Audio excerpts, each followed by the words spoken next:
క్రైస్తవులతో సమాధానం, హైందవులతో సమాధానం, ముస్లింలతో సమాధానం, అన్ని మతాలతో సమాధానం, అందరితో సఖ్యమైనంత వరకు మంచినే విత్తాలి కానీ చెడును మనము విత్తకూడదు.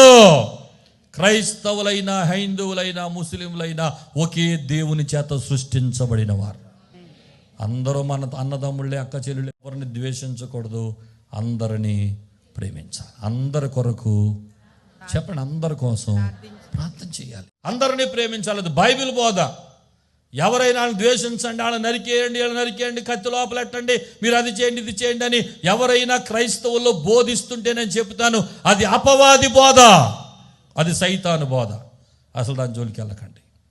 కీడుకు ప్రతి కీడు ఎవరికి, దోషణకు ప్రతి దోషణ ఎవరికి చేద్దు. నువ్వేం చేయగలవు, నేనేం చేయగలను, బూడిదే, మనం ఏం చేయలేవు.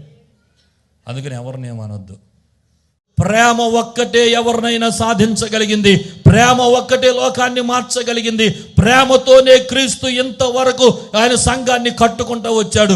చచ్చిపోయే వరకు ప్రేమనే విత్తాలి కానీ కీడును విత్తకూడదు. ప్రేమను విత్తండి, ప్రేమను కొయ్యండి, కీడు విత్తొద్దు. మీ చుట్టుపక్కల ఉన్న అన్ని మతాల వారిని గౌరవించండి, అన్ని మతాలను వారిని ప్రేమించండి. అన్ని మతాల వారి యోగక్షేమముల కొరకు శక్యమైతే ప్రార్థన చేయండి.